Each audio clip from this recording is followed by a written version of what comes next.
So, ladies and gentlemen, may I ask you now to be seated? Les voy a pedir que tomen asiento. And may I ask our guests to Le voy a pedir también a nuestros now invitados. pay attention. So, we come to item number 11. It is a pleasure to welcome you, dear Kaja Kallas, dear High Representative Vice President, to our committee today for the structured dialogue on the Commission work program. Colleagues, at the beginning, let me remind you of the scope of this dialogue.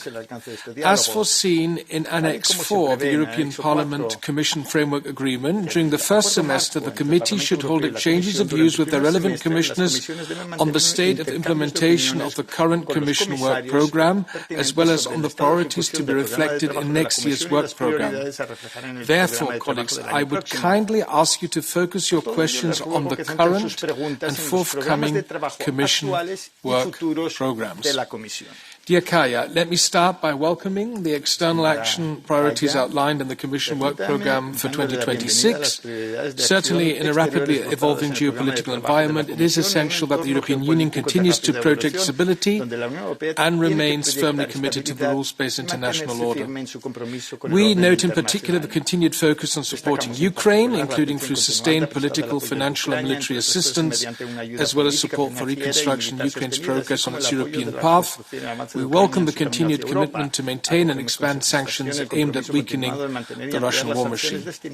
We also, dear Kaja Kallas, welcome the planned initiatives concerning the EU's neighbourhood, including the rollout of the Pact for the Mediterranean and the forthcoming EU strategy for the Middle East. This European Parliament has repeatedly called for a more coherent EU approach to the region, aimed at promoting stability, addressing humanitarian needs and supporting democratic governance.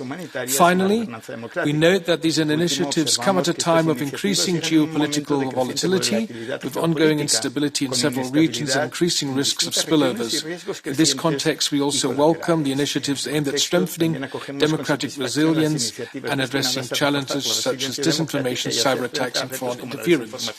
So, having said that, we now look forward to hearing more about how these priorities will be taken forward in the coming year. I now give you the floor for 15 minutes, and once again a warm welcome to the Foreign Affairs Committee of the European Parliament. The floor is yours. Thank you, honourable members. Dear David, it's really good to be here. We are living in this very, very turbulent times, and there is clearly a connection between Russia's illegal war against Ukraine and what is going on in the Middle East. Both are products of erosion of the international law. Without accountability, judicial or political, the war will engulf the world once again. And the way the crisis in the Middle East is unfolding already bears characteristics of the worst-case scenario in many ways. First, geographic reach. In addition to the United States, Israel, Iran, also the Gulf countries, Jordan have been struck repeatedly by Iranian bombs and drones. Turkey, Azerbaijan have been tried. Lebanon and Iraq have been pulled in. Pakistan is also in a very difficult situation with the Mutual Defense Pact with Saudi Arabia, while it fights a war with Afghanistan, and our own member state Cyprus has been hit. Second, the wide-reaching economic impact. Strait of Ormuz is a choke point for global trade. As we all know from the news, shipping through the Strait of Ormuz dropped by roughly 70% in the first days of the war. And the impact of the energy prices is on the energy prices is acute. And this was also discussed yesterday in the Energy Council, and will be the center of discussions, of course, in the European Council this week. But the impact of the blocked Hormuz Strait is truly worldwide. The US and Europe import the minimal amount of energy through Hormuz. Around 80% of oil and LNG goes to Asia. Some regions will suffer more than others because of this war. And think about just, Asian countries that are dependent on on the energy, but also fertilizers. For example, 54% of Sudan's fertilizers come via the Strait of Hormuz. And if it is a lack of fertilizers this year, there's going to be famine next year. Or the food that goes via Strait of Hormuz to the countries in the Middle East. It has an effect on semiconductor plants in Taiwan or on farms in Brazil for the fertilizer supplies. So it really has a global impact. Now, protecting the freedom of navigation is now at the top of global agenda and must be reinstated in the Strait of Hormuz. Everyone is looking for addressing this situation. And just yesterday we had the meeting with the foreign ministers to discuss. We have an active mission, Operation Aspides, in the region of the Arabian Peninsula, and we discuss what kind of role this operation could play. Of course, in the immediate term, besides the energy sector, there are many aspects that I'm dealing with on a daily basis. There are 1.3 million European citizens living in the region. My first priority is their safety. Last week, the first fully funded EU-funded flights under rescEU departed from a conflict situation. Our delegations have coordinated over 70 national flights to get our citizens home. At least 30,000 have been now repatriated with member states' assistance, and we see that the demand is slowing down. This is good, but we must continue to support those who wish to leave the region. So the solidarity of European Union is really not leaving anyone behind. Then there is the spillover effect to Ukraine. The longer the war continues in the Middle East, the more Ukraine suffers. I mean, Russia is already making money off the war in the Middle East with higher oil prices, and the Strait of Hormuz closed. They can now again fund the war much longer, and with the aim of bringing the oil price down, the decision of the United States to relieve sanctions to the Russian oil could not have come at the worst time for Ukraine. Europe must mitigate Russia's increased energy profits by upping our own pressure through sanctions and breaking also Moscow's shadow fleet. Our inability to reach agreement on the 20th sanctions package or on the support loan for Ukraine is really putting the security of European Union at risk. These are issues that must be resolved during the meeting of European leaders this week. Otherwise, we will have our own goal here. Iran is waging the war on the world. Its game plan is clear: raise the price of escalation to build the pressure for de-escalation. But there are no signs of this war slowing down right now, or that there is an exit strategy. So this is true also, for the war in the Middle East as well as the war in Ukraine. As we are doing for Ukraine, we must do everything we can to manage the current situation by pushing for diplomatic conclusion. Europe's security depends on it, but so does the world. We must work with our partners in the region to figure out the way to make proposals to US, Israel and Iran on ways to stop this war. Honourable members, while we handle the fallout of the biggest crisis the world has faced in recent history, Europeans must remain laser focused on our own security. Our ability to shape the emerging world order, to defend the rules-based international order and prevent anarchy depends entirely on our strength. This starts with our defense of Ukraine and how we manage the aftermath of the war. For example, setting up the special tribunal for Ukraine is an urgent priority.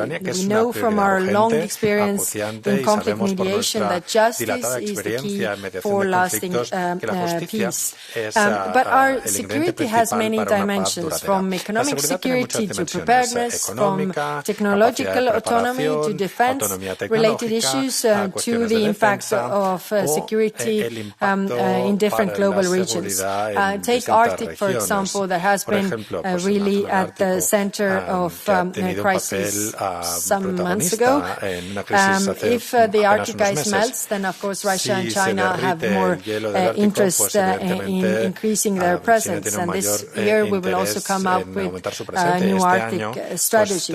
On broader European security, together with President von der Leyen, we are working on bringing all the elements together under a new comprehensive approach later this year. And this should respond to the rapidly changing strategic context that the EU now faces. The main question is simple. How do we safeguard our core values and interests and protect our citizens? Of course, this security strategy will be based on updated joint threat analysis, and this is now being compiled by our European Intelligence Center, INCEN, based on input from the National Intelligence Services, and it should be ready by the end of April.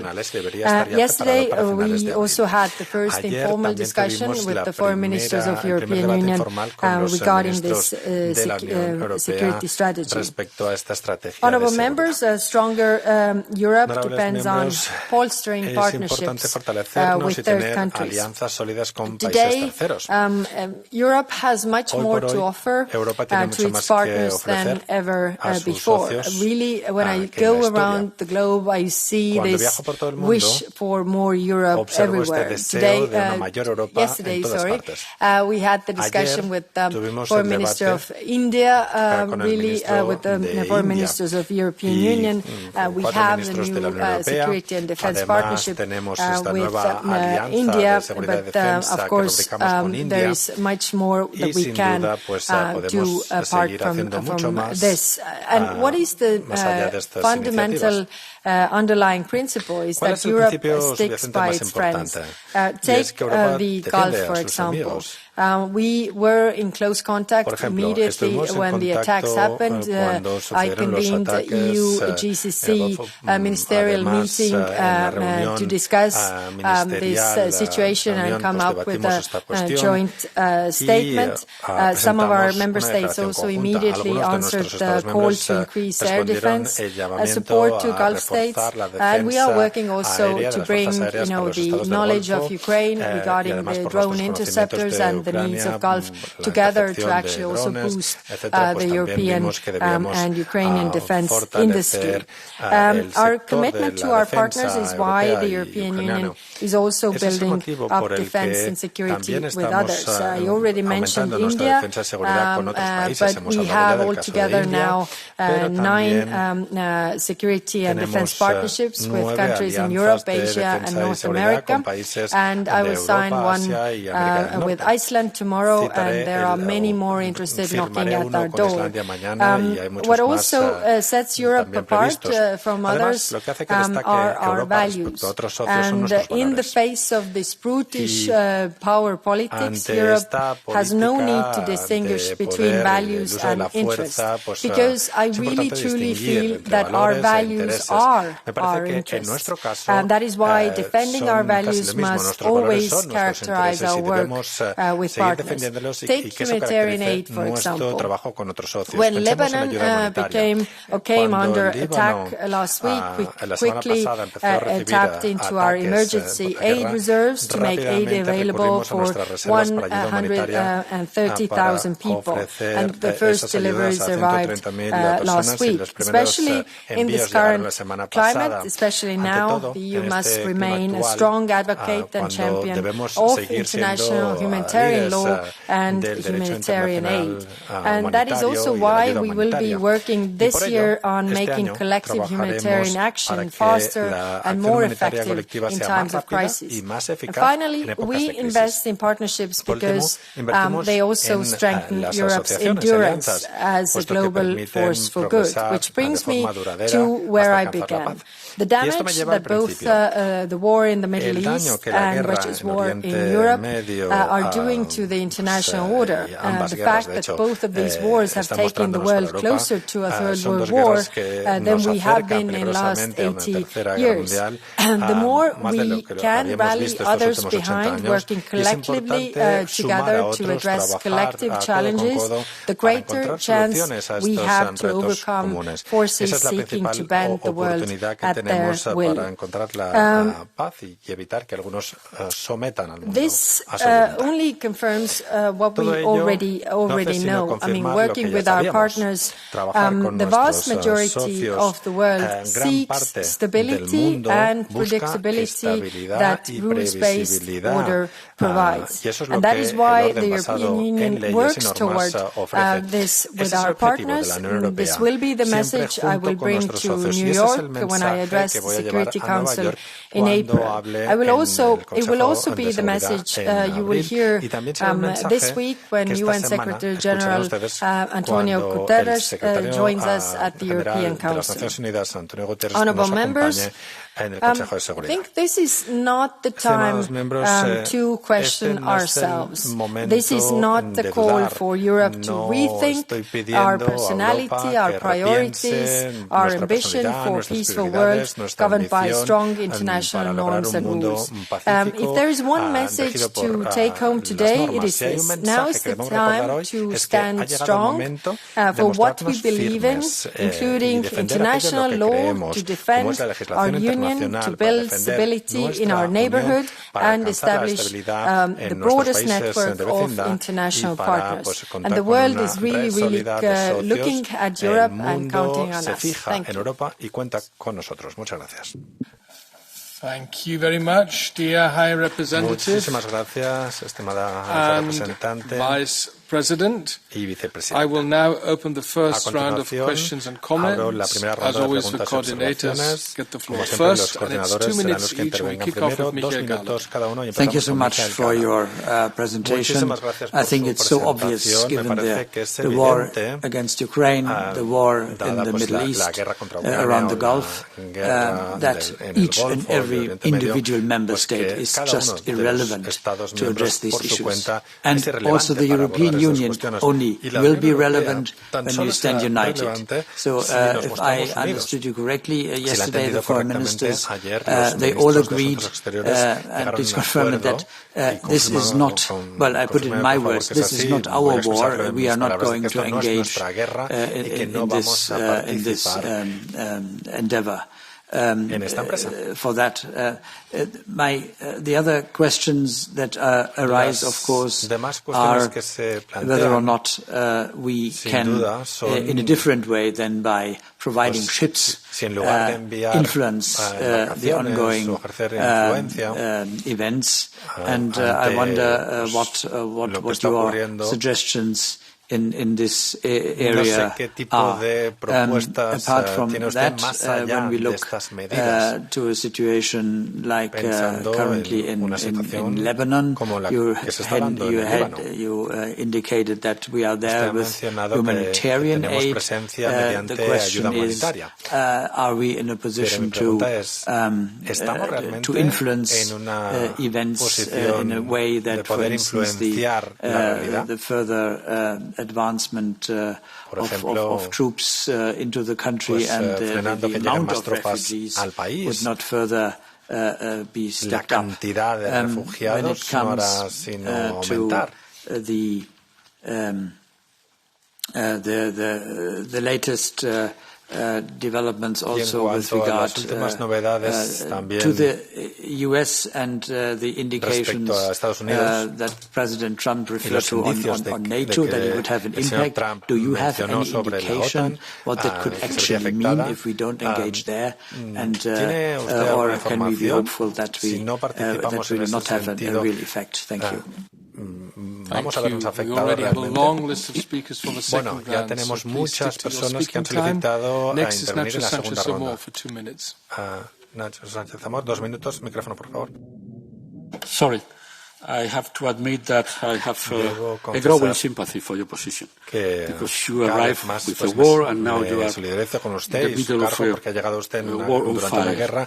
Listen, sometimes I'm not in sympathy with some of your positions, but my concern is again the double standards, the coherence of our approach in different conflicts and crises. When Mrs. von der Leyen said in this toxic speech, and this part has not been corrected, it's pointless to wonder if Iran war is a war of necessity or of a moral choice. But we have been saying for years that the Russian war is a war of aggression. Now, if we have to examine the conflict, we don't use this kind of approach, and even we avoid to mention the first aggressors, meaning the United States and Israel. And when we talk about, we have to take the world as it is. Debemos tomar el mundo tal y como es, ¿no? Y la señora von der Leyen we have to focus on the reality of the situation. It does mean to condone the territorial gains of Russia in Ukraine, or we have to try to reverse this situation. And we talk about when we talk about Russia has to pay the damage caused, is this valid for Israel and the situation in Gaza? Is it valid for when you talk about the war crimes? Is valid for Netanyahu and the ministers? But I like my humble advice, Kaja. When you have to talk about Iran, change Iran for Ukraine and listen the sound of the phrase. If the phrase sounds fishy or squeaking, that means that we are using double standards. And my last point is try to address also the European citizens. When you talk, you are not only being listened by other interlocutors in the world, you are being listened by the European citizens, and they need European voices because they are coming back to the national leaders. They are listening to Sanchez and Macron and Meloni and even Carney, but they are not listening to anyone from Brussels. Thank you. For the Patriots, Mr. Tione. Merci, Monsieur le Président. Madame la Haute Représentante, je poserai ma question en français. Les dernières grandes crises internationales ont poussé les États européens à adopter des positions parfois communes, mais le plus souvent différentes, voire divergentes. L'Espagne a clairement dénoncé l'attaque israélienne et américaine sur l'Iran, tandis que d'autres pays la soutiennent, et que d'autres encore ne la soutiennent pas, mais déploient des moyens dans la région pour défendre leurs intérêts et ceux de leurs alliés. Sur la question des avoirs russes, l'unanimité n'a pas été possible. De même, le nouveau prêt d'assistance à l'Ukraine ne se fera pas à 27, mais à 24.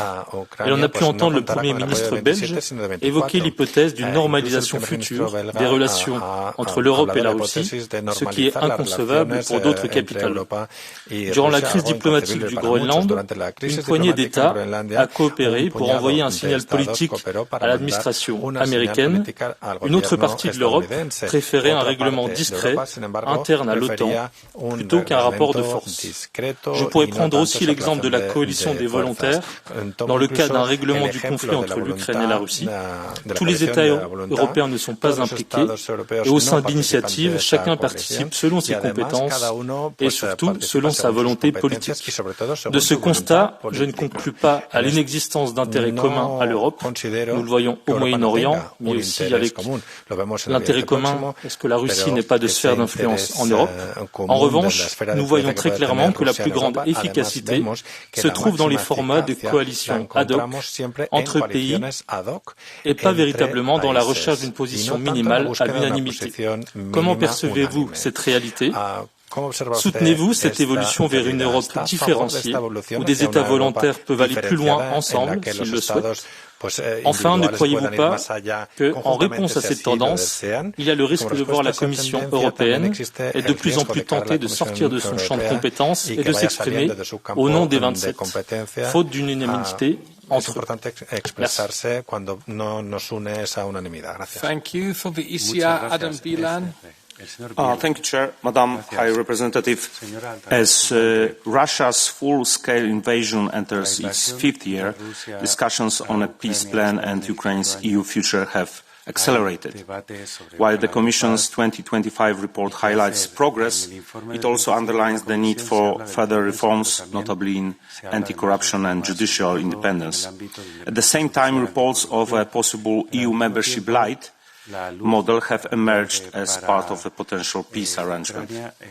My question is, while reaffirming strong support for Ukraine's sovereignty, reconstruction and European future, how does the Commission conceptualize any reported EU membership light arrangement, and what concrete forms of integration would such a model entail in practice? My second question is on Cuba. 10 years after the signing of the Political Dialogue and Cooperation Agreement with Cuba, and despite the commitments undertaken by Havana, as well as the European Union's political and financial openness, the Cuban regime has become more repressive towards its own citizens, more destabilizing in the Latin American region, and increasingly engaged in actions directly threatening the security of Europe and its citizens. The number of political prisoners continues to rise, and thousands of Cuban nationals are reportedly participating alongside Russian forces in the war against Ukraine. The European Parliament, through the adoption of Amendment 82 in its recent SFSP report, has made it clear that such regimes should not continue to benefit from privileged cooperation with the European Union, including under the PDCA. In light of the European Parliament's call to suspend the PDCA, how does the Commission justify maintaining the agreement, and what concrete conditions and benchmarks would need to be met for suspension to be enacted? Thank you. Thank you, Adam. For the Renew Group, Hilde Woutmans, please. Thank you very much, Mr. President. And dear Kaja, I always ask myself, how can you make a work program with the President as President Trump at the other side? So that's really a question I think we have to reflect. I think we as Europe need to react much more quicker than we do.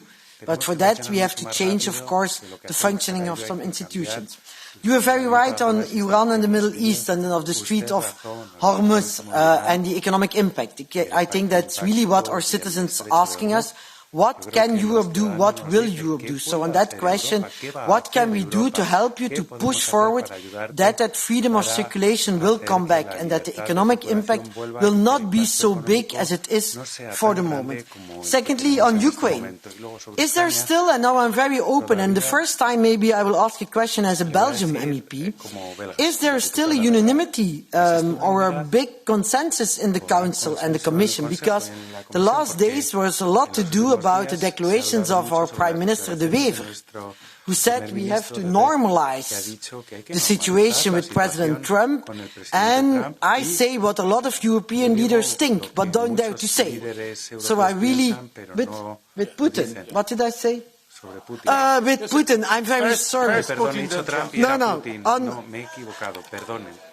Prime Minister De Wever, of course, mentioned Putin. How can you react on that? Was that a topic yesterday? And is it true what he said? Because I cannot think that he was speaking for a lot of leaders. And then last but not least, the European security strategy. I think it's really necessary, and for me, we have to put forward more pressure on the European pillar in NATO. And my personal conviction on the European army, but that's maybe for a later stage. But how can we work on that? And last but not least, I want to support colleague Nacho. I think we have to communicate more with the European citizens, much more. Thank you very much. Thank you. For the Greens, Hannah Neumann, please. Thank you, Chair, and I will actually speak on the work program. First, the Middle East strategy. In the shadows of the current escalation in the Middle East, we see that the situation, especially regarding Palestine, is not improving. Since the ceasefire from October 2025, 663 civilians have been killed in Gaza. We see the expansion of settlements and also the killing of civilians, including children, just last weekend. But we also see that Hamas is actually not being disarmed. So I'm wondering what is the EU strategy, how will it be reflected in the Middle East strategy, also given that the approaches of Trump and his likes in his Board of Peace are clearly not moving ahead. Second question, the people in Iran are seeing the second digital blackout only this year, with 2.5 weeks now of no access to internet at all, while the regime can continue to spread its disinformation. They are working with Chinese technology, and we see that a lot of other dictators are very interested in what is going on there because they want to replicate the situation. At the same time, there are technical capabilities out there to work on circumvention. So I know it's not in the work program because it's a rather recent trend, but I'm wondering what is the European Union doing to prevent this kind of digital blackouts continuing. And then maybe a third question on the sanctions. We are putting a lot of sanctions on Russia, on Iran, on a lot of other countries. We are improving when it comes to sanctions enforcement regarding Russia in the implementation. We are not deploying the same tools when it comes to sanctions enforcement with Iran and others. So I'm wondering if there is any plan to step up. And lastly, allow me just one remark. As frustrated as I am with the current US and Israeli escalation in the Middle East, I would strongly refrain from comparing the situation of Iran with that of Ukraine, given that the Iranian regime is really responsible for a lot of regional escalation, for terror attacks in the European Union, but also has slaughtered and massacred its own population just in January this year. So I would very much appreciate if we could not compare the two.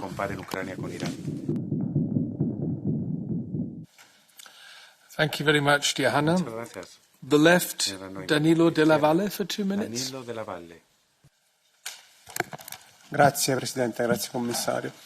Io sulla questione dello stretto di Ormuz e sul coinvolgimento dei paesi europei ho ascoltato parole di buon senso, nel senso, ma anche se per me è una cosa ovvia, questa non è la nostra guerra, è l'unico modo di risolvere il conflitto deve essere la diplomazia. Tuttavia noto un cortocircuito rispetto alle parole della von der Leyen, che ha dichiarato appunto che il vecchio mondo è finito e che bisogna essere pragmatici, e soprattutto sul fatto che sulla guerra di aggressione da parte di Stati Uniti e Israele nei confronti dell'Iran nessuno è riuscito a dire apertamente chi sono gli aggressori e soprattutto a parlare di una violazione sistematica del diritto internazionale da parte appunto di Israele e degli Stati Uniti in questo caso. Ed è un ragionamento che credo vada in cortocircuito poi con l'atteggiamento che l'Unione Europea sta avendo rispetto alla guerra russo-ucraina, dove mi sembra che si soffi sempre più sul fuoco ogni volta che sembra si possa avviare un dialogo. Ecco, in questo momento russi, ucraini e statunitensi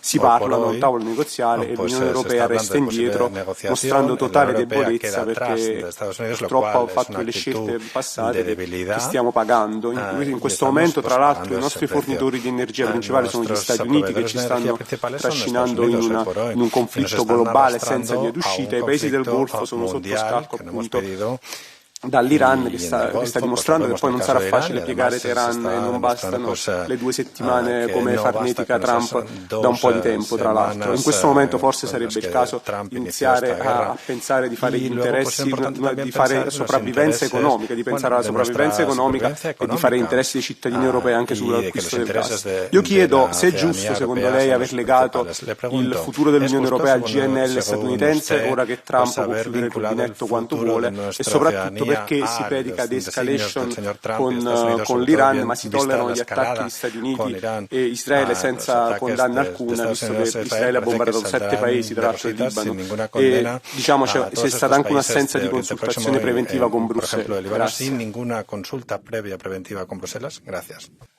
Thank you. For the ESN group, Mr. Stoyanov, 2 minutes. Signor Stoyanov, dell'ESN. Thank you, Chair. Madam Kallas, I will speak in Bulgarian. Госпожо Калас, през ноември 24-та година в тази комисия вие открихте изслушването си с думите свобода, избор, независимост и възможности. Тогава заявихте, че ще засилите позициите на Европейския съюз на световната сцена, като поставите Съюза на масата на преговорите и изградите взаимоизгодни партньорства. Днес, 14 месеца по-късно, реалността изглежда различна. Европейският съюз е де-факто изолиран от ключови преговори като по войната в Украйна, така и по кризата в Близкия изток. През 2024 година вие говорихте за добри отношения с, цитирам, най-големият ни съюзник Съединените щати. Само преди седмица обаче заявихте, че Съединените щати не харесват Европейския съюз и искат да го разделят. В подобна международна среда разговорите за европейска сигурност, включително енергийна, звучат все по-абстрактни. Можем да си говорим сладки приказки, но проблемите се трупат, а решения няма. Въпреки някои полезни предложения в работата на комисията, виждам и сериозни противоречия. От една страна Европейският съюз говори за по-строг контрол върху незаконната миграция и защита на външните граници. От друга страна предлага нови инициативи за привличане на работна сила от трети страни. За много държави членки това означава натиск върху пазара на труда, изтичане на мозъци и демографски спад. Инициативата "Купувай европейски храни" също трудно се съчетава с търговски споразумения, като това с Меркосур. И не на последно място, инициативите на Европейския съюз не трябва да се реализират за сметка на европейските данъкоплатци. Едновременно се изискват повече средства за обща отбрана и се подкопава принципа на единодушие на държавите членки в тези чувствителни области. Сигурността на европейските страни ще се съхрани, ако запазим демократичните принципи и не подкопаваме суверенитета на държавите членки. Thank you. And finally, the chair of our subcommittee on human rights, Munir Saturi, please. Oui, Madame Kallas, dans le cadre de ce dialogue, je souhaitais vous adresser quelques mots issus de notre rapport annuel droit. Mon premier point ne vous étonnera pas. Il est lié aux droits humains et à la justice internationale pénale. Vous l'avez souligné lors de votre intervention à la conférence des ambassadeurs la semaine dernière, les crises mondiales actuelles partagent une même cause, l'érosion du droit international. Vous l'avez dit alors, nous ne devons pas oublier notre ADN, notre politique étrangère, à savoir le droit humain et le droit international. L'Union européenne doit et peut faire beaucoup plus pour protéger les institutions multilatérales, que ce soit l'ONU ou la Cour pénale internationale, y compris face aux sanctions russes ou américaines. Le statut de blocage n'est toujours pas activé par la Commission aujourd'hui pour protéger la Cour pénale internationale. Quelle est votre action en la matière? Parmi les autres points que je voulais évoquer, il y en a deux.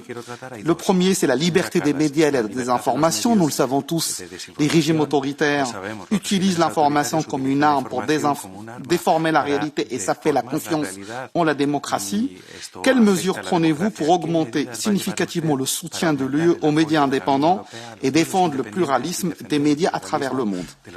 Deuxième point, sur l'apartheid de genre. La restriction systématique des droits des femmes dans certains pays comme l'Afghanistan n'est pas seulement une discrimination. C'est un crime contre l'humanité institutionnalisé. L'UE doit œuvrer pour sa reconnaissance juridique. Madame la haute représentante, quelles mesures concrètes prenez-vous pour faire avancer cette reconnaissance et garantir la responsabilité des auteurs pour la période qui arrive? Quelles sont sur ces trois points, les réponses précises que vous pouvez nous apporter?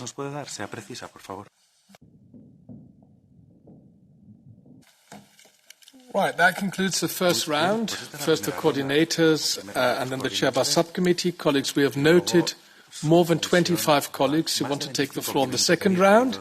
But before I hand over to Kaja Kallas, perhaps I can just ask one very simple question as chairman of AFET.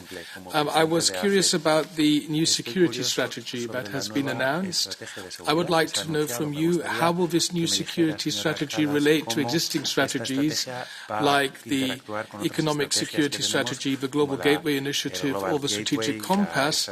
And more importantly for our colleagues, how will the European Parliament be consulted in accordance with the treaty rules, and will the EAS commit to structured consultations with AFET before the strategy is finalized? And now I hand over to you for the first round. Perhaps you can try to do it in 10 minutes so we have sufficient time, but it's up to you. But lots of colleagues want to ask also questions. Okay, I try in 10 minutes, but I'm not sure that I'm able to, because also a lot of questions. First, Mr. Galler, Of course, we are concerned by the freedom of navigation, but yesterday when we had the meeting, it was also very clear that this is not Europe's war. We didn't start the war, we were not consulted, and we don't know what are the objectives of this war, really. So we, the member states do not have the wish to be dragged into this. Keeping this in mind, the freedom of navigation is still very, very important for us. Although, one might say that, the oil and gas going through the Strait of Ormuz, we are not so dependent on this route. But like I was mentioning, there are, Asian countries that are dependent, there are African countries that are dependent on the fertilizers. So really, still, we were discussing what could we do. We have the Operation Aspidas working in the area. Right now, it's limited to the Muscat line, so it is operating in the Red Sea.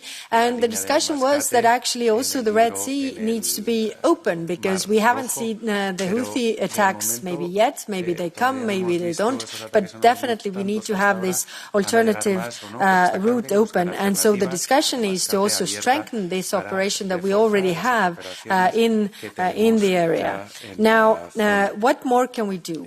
We are working with the partners of the Gulf, with Jordan, Egypt, but also our partners from other countries to actually how can we come up with the proposals for US, Israel and Iran to end this war. Because clearly we are all aligned that we want this war to stop, because it has too high costs for everybody in the world. So this is what we are working on. On Lebanon, in addition to the humanitarian aid, we are also supporting the Lebanese armed forces to disarm Hezbollah.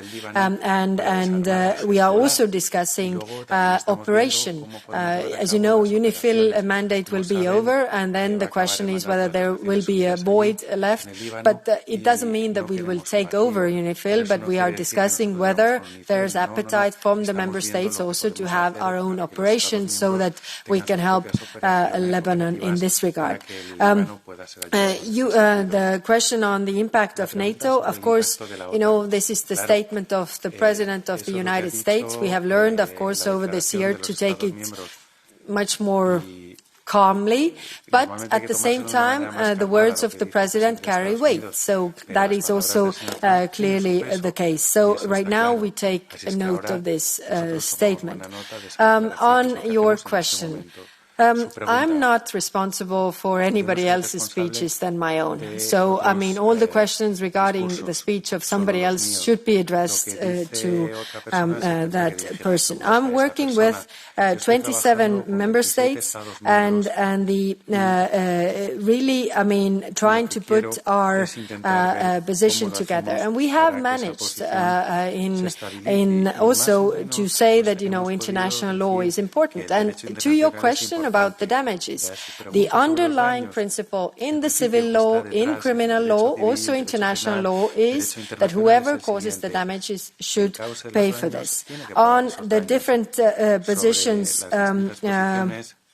we have foreign policy in European Union is very complicated because, as we have tried to have the European position, we still have 27 member states. And we don't always see eye to eye in all the issues. So bringing these member states together is always hard.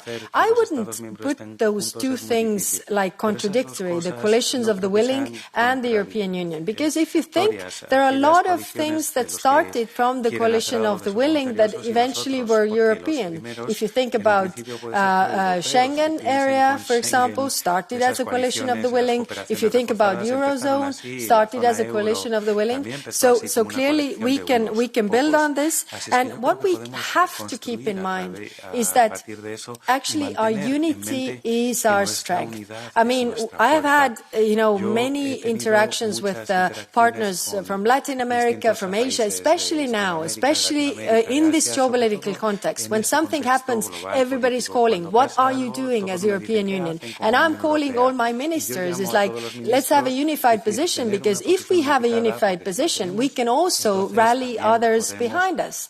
And we are, and our adversaries also know this.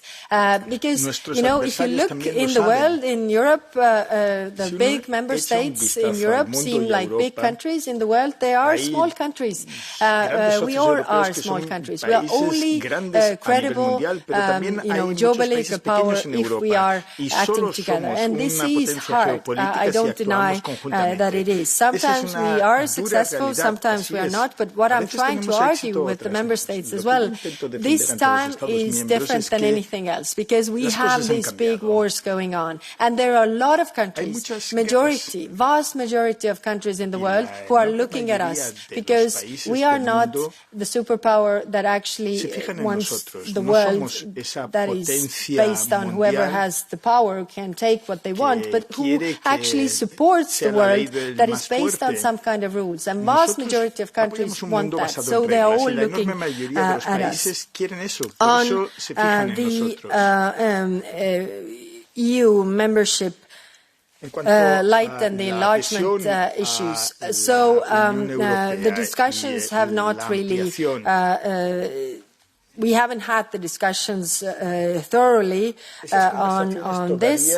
On Cuba, the issue of the agreement. I think what I asked my services already when Venezuela happened is like, you know, let's look into both, our policy regarding Cuba, but also our policy regarding Venezuela.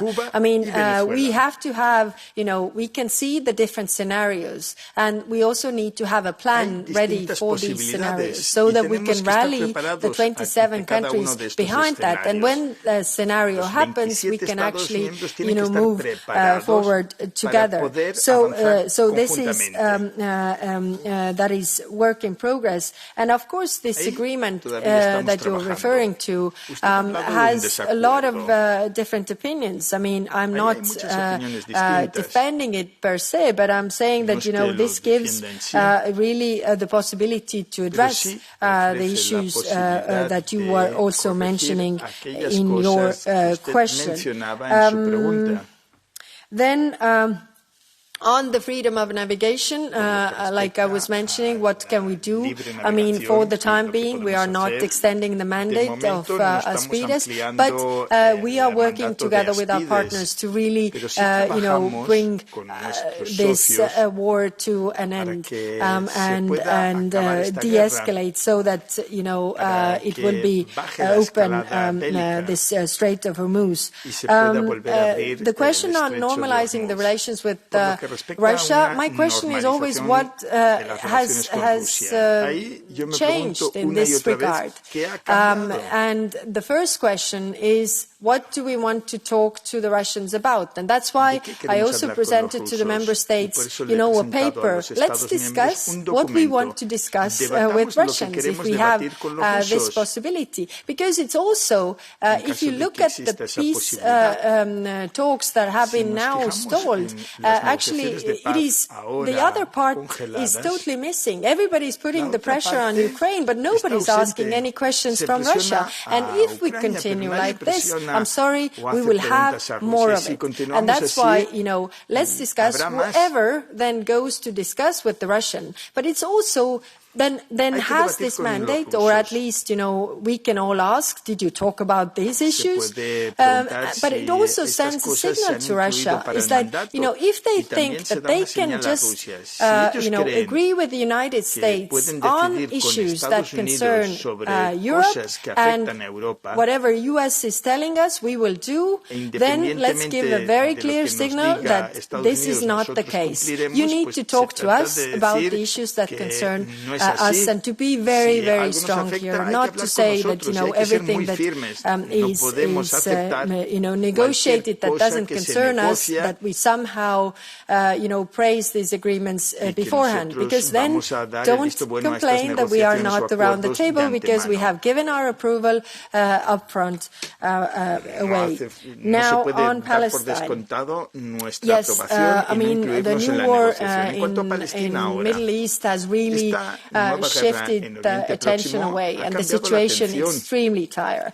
We discussed this yesterday with the foreign ministers, and I again made this push for the sanctions on violent settlers, because really it's a credibility of European Union as well, because and there, this is illustrating the problems that we have with the common foreign policy that everybody needs to agree to, that 26 agree, one doesn't, and we can't push this through. The phase 2 is completely stalled. Last FAC we had the discussion, not this one, but the one in February, we had the discussion with Nikolai Mladenov, also how the work is going and what could we do, but actually nothing is really moving. And our concern is that still, the Board of Peace, that it was how it was stated in the United Nations Security Council resolution, was to have a clear role for the Palestinians, to also have a clear timeline and how we phase out the interim solutions. On the Middle East strategy, I think, when the war is going on, there are so many moving parts that there's no point in doing this strategy while everything is moving. So I think we have to take time on this. On the digital blackout on Iran, I know that we have been working on issues how to provide the internet also to Iran. Just because I don't have it in my materials, I will come back, but I remember that we had this discussion. What more can we do? Of course we are supporting the civil society, but it's true that also the access to information is an issue. And what you also point out, the Chinese technology is really in the hands of autocrats working like this. So what are the alternatives? It's the question. On the sanctions implementation improvement, yes, we definitely need to do more work on Russia. We have the Shadow Fleet coordinator, and we are really working on, as soon as we see a ship, we don't wait for another package of sanctions. We do it immediately so that it has an effect. We do the reach out to the flag states also, and this work is really ongoing. And we have the sanctions envoy as well to talk to the countries who are actually helping with the circumvention of sanctions. But what I have to stress here is that it is European companies that are very often circumventing the sanctions. So that is a bit of a problem. Then Strait of Ormuz, keeping this open for us, the question... sorry.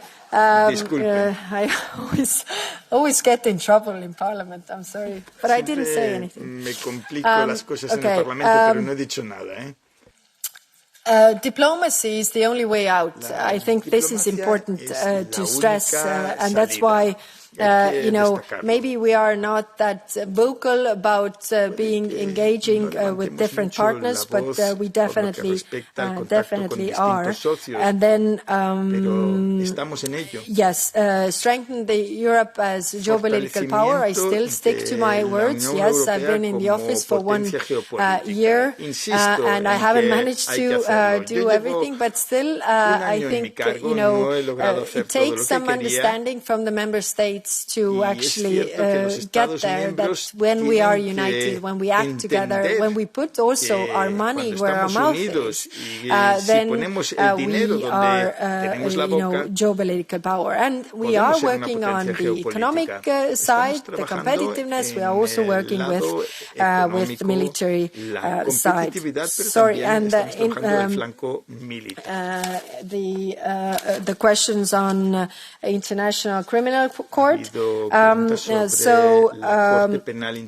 what are we doing in this regard? I mean, we have supported ICC through the direct funding. We are also, contributing financially to strengthen the capabilities of the Office of the Prosecutor. On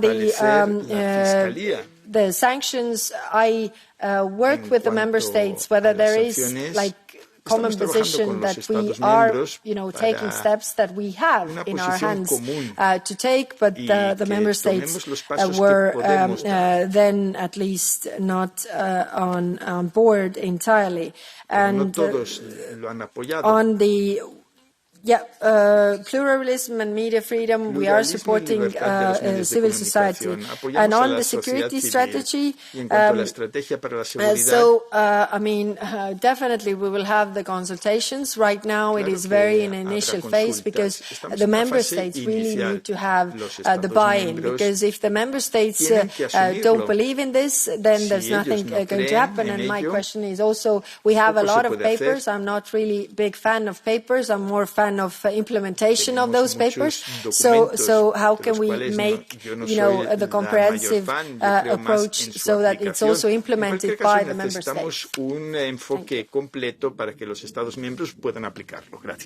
That was the most important sentence. For the record, the High Representative Vice President has announced that the European Parliament will be consulted and involved. Dear colleagues, this is a long list of colleagues who will take the floor. We will do the following in a very transparent manner. This is, by the way, a D'Hondt list, and Marty has noted the names. We will go through the list until 4:20, because the High Representative has to leave at 4:30, and she needs at least 10 minutes. So let's see how far we get. The first is, and it's 1 minute, and in our committee, 1 minute is 60 seconds. 1 minute, Ms. Zovko is first. Thank you. Madam Kaja Kallas, I read your interview in Financial Times this weekend, and I was struck by your message. You just said, and you repeated my confusion, you are not responsible on the messages from the President of the Commission. I mean, as a former ambassador, I know that the Minister of Foreign Affairs is responsible to his government. What is Commission doing? I mean, who is speaking? Do you have a one voice? Who is dividing this Commission? You? Your politics? Who is sending message to United States of America in our negotiations on the trade, on security guarantees for Ukraine? Can you just give me a clear answer? Who is running the show in Brussels? And please, who is your interlocutor in Washington on these crucial issues? Thank you. Thank you. Matthias Nemetz is next. Thank you, Chair. Madam High Representative, we have always been critical on the Iranian regime and its violent repression on the Iranian people. But you have asked in the very beginning, how can we safeguard our core principles and values? I have a very simple answer. By condemning the actions by everyone, including the US and Israel, who threatens principles and values on a daily basis. But let me ask you directly a simple question. Was the initial Israel and US attack on Iran against international law? And if yes, when will see you condemn the attack, and when will you stand up for international law and order? Thank you so much. Thank you. Next is Mr. Stier. Thank you, Chair. High Representative, our influence in many areas of the world could be limited, but if there is one area where we have influence, actually responsibility of peace and security is in the Western Balkans. There, we just debated the situation in Serbia, concluded that they are not making progress towards the EU, not aligning with our CFSP, and they are procuring not only defense weapons, but also offensive weapons like the hypersonic missile from China. So my question is, do you have the support in the Council to send a clear message to Belgrade that it's time to stop military cooperation with Russia and China, the security dependence from them, and to side fully with the EU? Thank you. Next is Ms. Ferenc, 1 minute. Thank you, Chair. I will speak in Hungarian. Az ukrajnai háború 5. évében járunk, rengeteg veszteséggel, amit tovább súlyosbít, hogy nem csak a harctéren vesznek oda emberek, hanem a jogtalan toborzáskor a hátországban is. Főképviselő asszony, tavaly decemberben találkoztunk utoljára, amikor is felhívtam a figyelmét, hogy egy ukrajnai magyar férfi, Sebestyén József, a toborzó irodák embertelen bánásmódjának áldozata lett. De ön ignorálta a kérdésemet, miközben az áldozat testvére is a teremben tartózkodott. Januárban újabb eset történt. Rebán Zsolt kárpátaljai magyar férfinak papírja volt róla, hogy súlyos szívbeteg, ezért alkalmatlan katonai szolgálatra mégis elhurcolták, és a kiképzés közben meghalt. Mint látja, ide vezethet az uniós közöny. Ezért újra emlékeztetem, az Európai Bizottságnak kötelessége következetesen számon kérni Ukrajnát, mint uniós tagságra törekvő országot, az alapvető emberi jogok tiszteletben tartásáról. Ezért ezzel nem csak az unió értékeihez marad hű, de emberi életeket is menthet. Figyelemmel követi és tesz lépéseket az emberi jogi visszaélések megfékezésére Ukrajnában. Thank you, Mr. Ghiadi, ECR. Thank you, President. I will speak in Greek. Κυρία Κάλλας, έχετε παραλείψει αναφορά σε δύο σημαντικά γεγονότα. Πρώτον, το πώς επηρεάστηκε η Κύπρος από το πόλεμο στο Ιράν και η ευρωπαϊκή ασφάλεια που δυστυχώς στηρίχθηκε πάνω σε διμερείς συμφωνίες.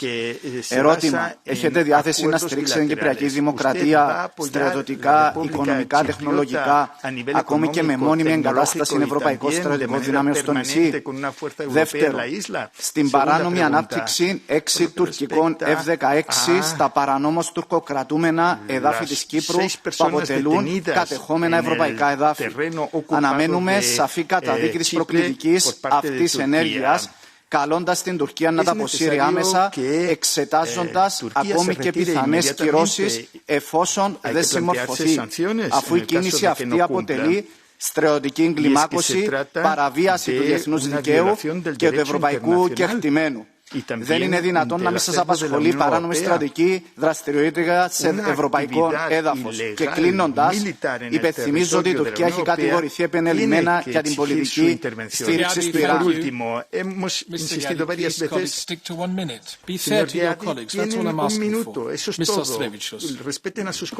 Thank you, Chair.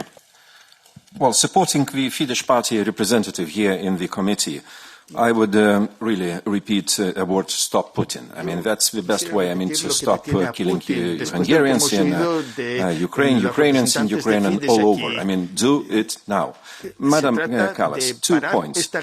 You had just an exchange with the foreign ministers of the European Union. Is there any magic stick which coming out from your debates concerning possible alternative support for Ukraine, budgetary support? It's 90 billion euros as it stands. And secondly, you rightly said, shadow fleet is a shame. 40%, around 40% of 500 and so shadow fleet ships are registered and operated in Europe by European countries, including the European Union countries. Is there any hope you will get a certain grip on those countries and ships? Thank you, Petras. Next is Tonino Pizzula. Thank you, Chair. Madam High Representative, I like your expression, more Europe everywhere. But I would like to add, first of all, more Europe in the immediate neighborhood of the European Union. We have heard recently several intriguing proposals on how to reassess and further develop the current framework. I have 2 questions. First, enlargement policy often brings unexpected developments. we are now hearing about potential return of Iceland to the negotiation table. Could such a development be stimulative for the overall enlargement process?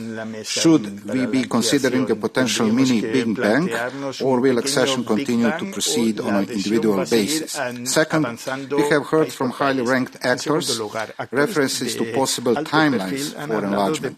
In your view, should these timelines be understood as indicative political signals or realistic and achievable frameworks? Thank you. Thank you very much, dear Tonino. Next is our colleague Kohut. Dear Madam Vice President, to survive, Europe must become stronger and more integrated. Although Iceland and Norway are not EU members, they remain our close economic partners and good friends. We are all Europeans. We share the same values and face the same threat from the East. In times of geopolitical crisis, Europe stands united. This is why I deeply appreciate the fact that Iceland will soon hold as a referendum on reopening negotiations with the EU. In time of crisis, we need each other, particularly with regard to security. I would like to ask about this aspect. 1 week ago, you said that the defense and security partnership with Iceland would be signed in the next coming days. When exactly will the agreement be finalized by the EU? And what steps are you taking to improve the process? Thank you very much. Thank you. Willy Sundal is next. Thank you very much. I think we all understand the situation of gravity we are in right now. We are not the ones causing the problems. Nosotros no somos los que estamos provocando estos problemas. One should deny to follow international rule. Of course, that's putting damage in Ukraine going on. But it's also the fully chaos Trump and Netanyahu are creating in the Middle East. I do not want in one sentence to defend the Iranian regime, but when you want to do like they did, to attack a country, you need to have a plan, you need to have some allies, you have to have some international body behind you when you do that.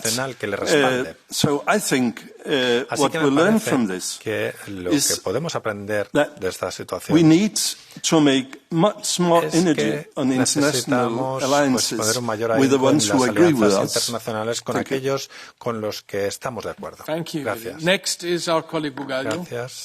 Madam Vice President, first, condolences to all the French colleagues in the room who lost a national citizen 4 days ago to Iran. And the two questions. The latest Europol report mentions Gaza as a source of radicalization and security risk to our continent. To your knowledge, how higher is Europe's vulnerability to terrorism in the last 2 weeks since Iran was attacked? And the second question, in your first 10 minutes, you didn't say 3 words. Win the war. You said Europe's security depends on a diplomatic solution. I have to ask you, is the Commission moving on the peace for strength doctrine, or are you just less hawkish today than you were 1 year ago? Next is Mr. Barrena Azaz. Señor Barrena Azaz, adelante. Gracias, presidente. Señora Kallas, existe una agresión continuada que tiene como objetivo terminar con el respeto al derecho internacional e imponer la ley del más fuerte. En nuestra percepción es que todos los esfuerzos de la Unión se han centrado en apoyar a Ucrania contra la agresión rusa, pero no hemos percibido la misma actitud decidida a la hora de rechazar el genocidio palestino, el secuestro del presidente de Venezuela o la agresión contra Irán. Y desde luego que el régimen de los ayatolás no nos provoca ninguna empatía, pero no podemos dar por bueno que una potencia global se crea con el derecho de asesinar al presidente de otro país, bombardear civiles y crear una crisis económica a gran escala. Por lo tanto, quiero preguntarle, ¿está usted de acuerdo con la afirmación de la presidenta von der Leyen en el sentido de que el orden mundial basado en el derecho internacional ya no existe y que Europa no puede confiar en un sistema internacional basado en reglas? Ya sé que me va a decir que usted no ha dicho esto, pero me parece realmente paradójico que en el mismo colegio haya dos opiniones tan encontradas. Confirme o desmiéntame esto, por favor. Y, en segundo lugar, ¿no cree que ha llegado ya el momento de que la Unión Europea apueste por la desescalada? Gracias. Thank you. No second question, please. Mr. Terch, 1 minute. Segunda pregunta, señor Terch, 1 minuto, por favor. Señora Kallas, hemos oído aquí, y usted lo ha sugerido casi, un paralelismo entre el presidente Putin y el presidente Trump. Eso es hacer un paralelismo entre Ucrania e Irán. Lo hemos oído, por supuesto, por parte de la izquierda en este lugar. Trump es el presidente de la mejor democracia que existe en el mundo. Es una democracia con división de poderes que ya quisiéramos nosotros. Nosotros hemos visto como la señora von der Leyen se acaba de reír del Parlamento y ha dicho que Mercosur se aplica a pesar del Parlamento y a pesar del Tribunal de Justicia sin que se estudie en el Tribunal de Justicia. Es decir, no demos lecciones a otros porque Putin es un criminal y Trump es el presidente de una democracia. Y respecto a Cuba, ¿vamos a ser nosotros los últimos financiadores y los últimos protectores de la dictadura asesina antes de que caiga? Thank you. Mr. Tinkinen is next.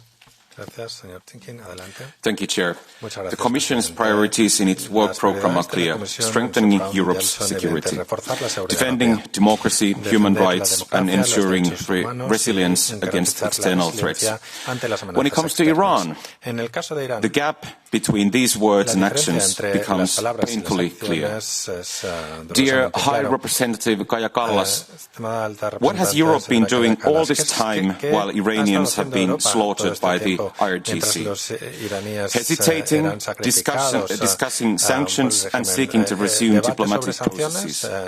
Ms. Kallas, you have been sending a message that is the exact opposite of what you claim to defend.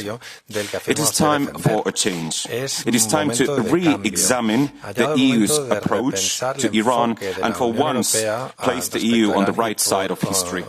No negotiations with terrorists. Dear High Representative, I call on you to act and support any means that will help bring down the regime. Thank you. Thank you. Entering the last 5 minutes, Mr. Brandstetter is next. Thank you, Chair. Thank you, Vice President. You said our unity is our strength, and of course this is right. And that brings me to the question about China. As we know, China wants to talk to 27 different countries, not to one European Commission. My question is, who are the countries who are the most difficult to convince that they not play their games? What can you do that we act as unity towards China? And my second question towards the United States. As EUDS, Democracy Shield, we've been to the United States, had very good conversations in the FBI, also in the Department of Justice, and they told us we also need you. We need the cooperation between Europe and the United States. So what can you do to, and also the whole Commission, to explain it to the American President more often that he needs us as well, so it goes both ways and then we can be friends again. Thanks very much. Thank you. Mr. Mavridis, 1 minute. Thank you, Chair. Madam Kallas, the incident in Cyprus made it very clear that the mutual defence clause 42.7 is not operational. How would you make it operational in the future? Second, as a chair of the Political Committee for the Mediterranean, I have been advocating for years now that within the EU defence, we could have regional defence sectors. I think that's also an idea supported by the Commissioner. I'd like to get your response to that, specifically whether would you support the permanent presence of European naval and air forces in Cyprus. Thank you. Next is for the Greens, Mr. Asens Yotra. Gracias, presidente. Señora Kallas, usted ha dicho que Europa debe defender y apoyar a sus aliados. Y yo le pregunto, ¿no cree usted que deberíamos cambiar de amigos? Porque nuestros amigos forman parte del bloque del genocidio, de las guerras ilegales, del desprecio del derecho internacional y tiene unos presidentes que deberían estar en la cárcel. Uno porque tiene una orden de detención internacional y el otro porque tiene más de 30 cargos penales suspendidos porque es presidente. Y realmente, si no lo hubiéramos apoyado desde el inicio a Israel, ahora no estaríamos en esta guerra que está afectando los bolsillos de los europeos. Usted ha dicho que defiende el derecho internacional, pero no ha condenado la agresión de Israel y Estados Unidos contra Irán. Irán respondió de acuerdo con el artículo 51 de la ONU, pero en cambio usted cayó ante la agresión inicial en medio de unas negociaciones y condenó la segunda. Eso nos sorprende. ¿Con qué autoridad, y termino esta pregunta, podemos enfrentarnos a la agresión de Rusia sobre Ucrania? Thank you. Gracias. Nathalie Loiseau. Merci Madame la haute représentante, merci d'avoir rappelé l'importance du droit international. Merci de rappeler que l'Iran n'est pas notre guerre, qu'en revanche l'Ukraine est notre priorité. Merci d'y veiller. Mais je voudrais vous parler d'autre chose, je voudrais vous parler d'une autre crise qui finalement est passée inaperçue au milieu de toutes les autres, celle qui a conduit à ce que les autorités syriennes reconquièrent le nord-est de la Syrie, avec des conséquences graves, puisque des djihadistes de Daesh sont évadés. Aujourd'hui, il y a des bombardements iraniens au Kurdistan irakien où les prisonniers ont été transférés. Bref, nous, l'Union européenne, mais aussi la région, nous faisons face à un risque de sécurité en raison de ce risque de résurgence de Daesh. Je voudrais vous demander instamment de veiller à continuer à dialoguer avec les autorités syriennes parce qu'il le faut, mais aussi de conditionner l'aide que l'Union européenne apporte à la Syrie à une lutte contre Daesh et avec Mr. Papadakis. One minute. Thank you. I will speak in Greek. Κυρία Κάλλας, απέναντι στην εγκληματική επίθεση των ΗΠΑ και του Ισραήλ ενάντια στον Ιρανικό λαό, η Ευρωπαϊκή Ένωση στηρίζει όλα τα προσχήματα και αρνείται να κατονομάσει τις ευθύνες των συμμάχων της που εξαπέλυσαν την επίθεση. Την ίδια ώρα, οι ΗΠΑ συγκεντρώνουν στρατιωτικές δυνάμεις στα στενά του Ορμούζ, το Ισραήλ κάνει νέα χερσαία επέμβαση στο Λίβανο, ενώ η Ευρωπαϊκή Ένωση συζητά επέκταση της πολεμικής επιχείρησης Ασπίδες που αναπτύσσεται στην Ερυθρά Θάλασσα. Όλα τα παραπάνω αποτελούν ισχυρές ενδείξεις περαιτέρω γενίκευσης της υπεραλιστικής σύγκρουσης.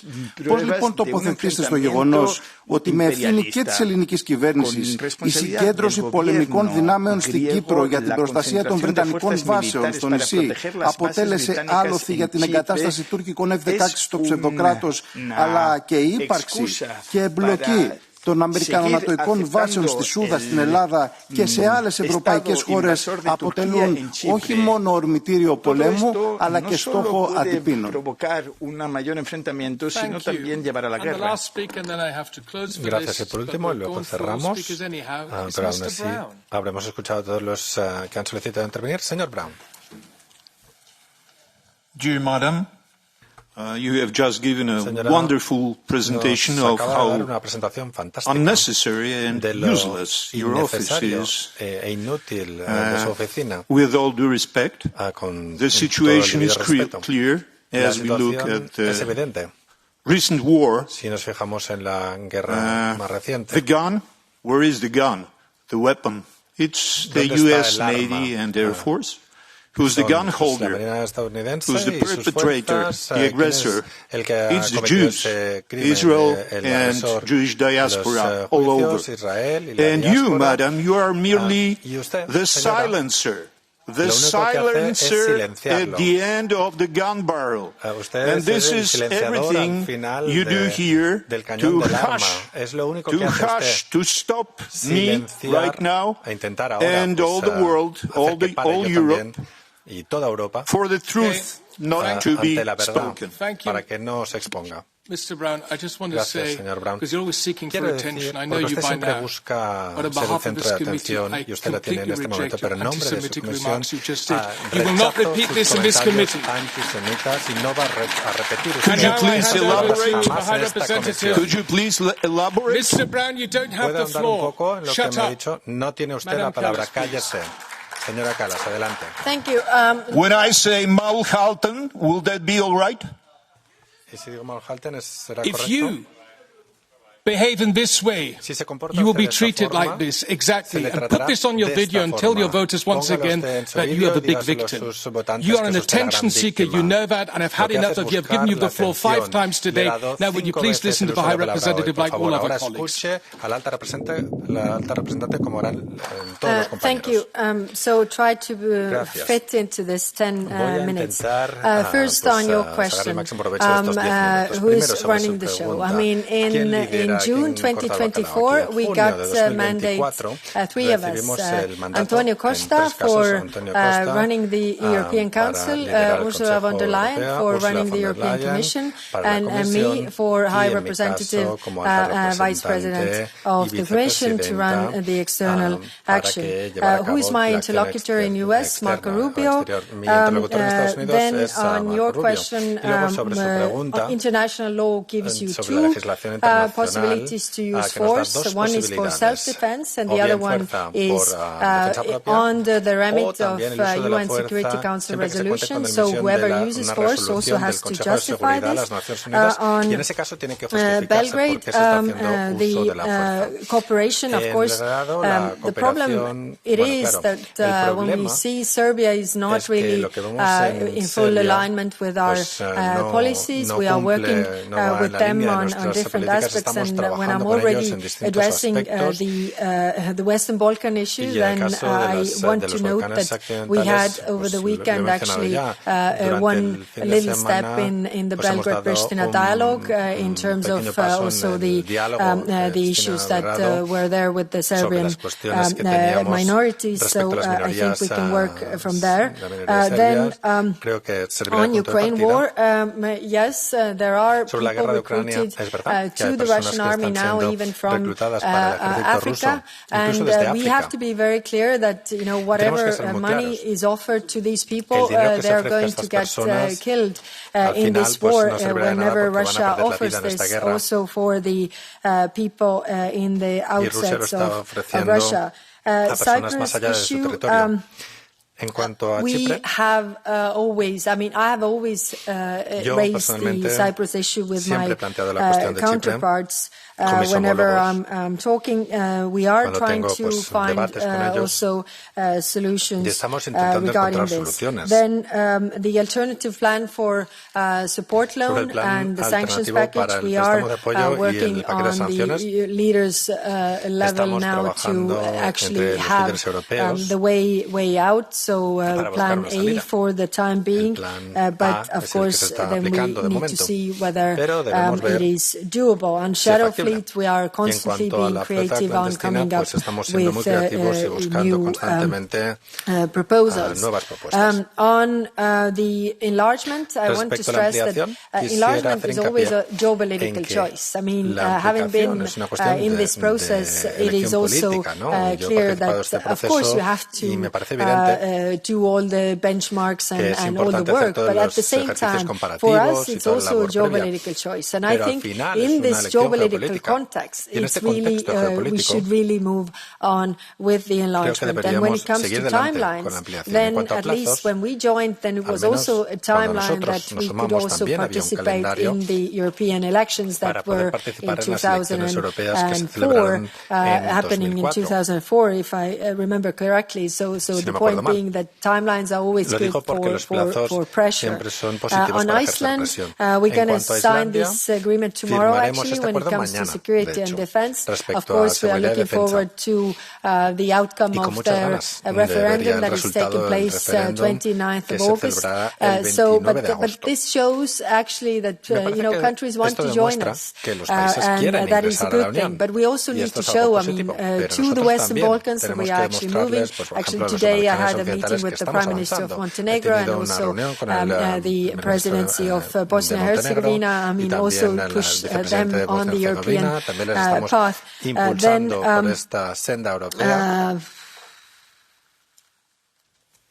radicalization.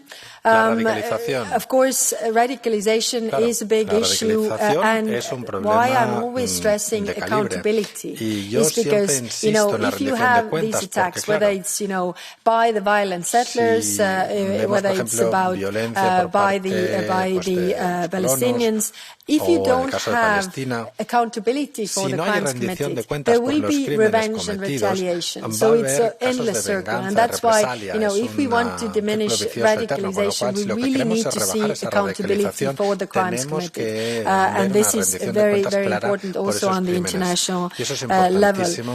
Peace by strength, this is absolutely the way, and that's why we are also working with our defense capabilities to be a military power, which we are not right now, but we are really working on that. What Europe has been doing in Iran to support the people, we have supported the civil society. Of course, we can't be vocal about this, and otherwise these people would be under attack. Also, different NGOs. But the point is that regimes rarely change from outside; they always change from inside, and that's why our approach has always been, really to enforce the people. So that they can take the future into their own hands. Then China. Yes, we need to have unity regarding China. And now the problem is when we have the discussions, we all agree on the diagnosis of the problem. Issues that we have, their economic coercive practices against our companies, also their support to Russia in this war. But we don't agree on the cure, because the cure is painful. Let's be very honest, because China is very strong. They can also retaliate. And now, we have a choice. Either we take, more morphine, which means, subsidizing our companies, and eventually even the big countries run out of taxpayers' money to do that, or we actually try to tackle the issue as we are. So we are not taking seriously enough if we are not willing to act actually on our words, although we are raising these issues. So we need to work with that. And on the on 42.7, yesterday we were discussing this also briefly in the Foreign Affairs Committee. With 42.7, of course, member state has to initiate this.